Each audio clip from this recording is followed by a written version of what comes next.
for a Q&A, which is from Peter Hanfield. So that's a question to a Labour candidate, but I think Labour candidate will answer first, and then the rest of us, if you want to volunteer, you can. So the question is, a number of candidates have committed funding to the Western Aquatic Centre and the Wetland Centre. I'm seeking a yes or no answer. Will Labour be committing 20 million to the Western Aquatics and Early Centre and 5.5 million to the Wetland Centre in Altona Meadows? Right, so the first thing that I'd say is that appreciate the question and appreciate the ongoing advocacy. Of course, aquatic centres are a primary responsibility of local councils, and I appreciate that you're putting forward $20 million towards it. I think over the next, let's say 24 hours, we'll have a bit more to say about it. $1 million is a drop in the ocean to what the government's throwing around the state. So a bit of local investment in a local area for something that can be used by thousands of families, thousands of kids. Let's just all just get behind it and just advocate, let's just do it. I don't care who's in government, it's got to be done. I agree with you, Joe. You're perfectly right there, and that is the reason why the Liberals, when we heard about these amazing things that Hobson's Bay Council has put forward, that we straight away didn't even have to think about it. Our answer was yes, and our commitment to those going forward, we will deliver on the Aquatic Centre and the Wetland Centre. As a geography teacher, when I first set out, I know all about the wetlands. I teach it when I go into schools. It's a great carbon capture habitat. It's the most amazing thing, and what they'll be doing there in the education hub is just going to be phenomenal. The restoring, the expansion and the maintaining of those wetlands is vital. And everybody is going to really, really, fantastic with the Aquatic Centre.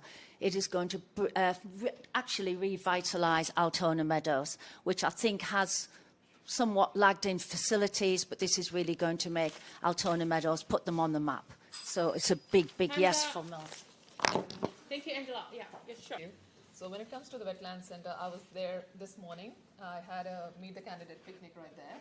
And I came across and talked to a lot of people there, and their priority definitely was getting the Wetland Centre built. It's not a big ask, and I think it's, especially when it comes to wetlands, preserving them. The Wetland Centre will be a state-of-the-art, state-of-the-art facility with for ecotourism, for research purposes, for cultural, cultural kind of a place where the community can come together. So it's definitely one of the, infrastructure that's definitely needed. And absolutely, when it comes to having the aquatic centre, that is, I think it's, it will have 8-lane, 25-meter pool, place to, obviously to learn to swim pool, an aqua place splash pad, leisure water and toddler pool, wellness centre with warm water. So there's a lot of things that obviously that is associated with that. And I think, yes, I'm definitely all for the aquatic centre as well. Thank you. Hands up. Thank you. So another person. Okay.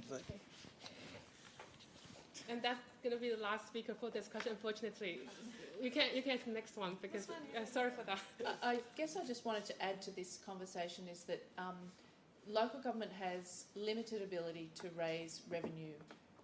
Revenue is always constrained, and for projects like the Wetland Centre and the Aquatic Centre, which cost like an aquatic centre these days costs almost minimum of $60 million, add a wetland centre on top of that, that is way out of the reach of any local government organisation. So local government relies on funds for these projects from state government, and we do need the state to chip in across the West for these what are major projects and big expenses for local government.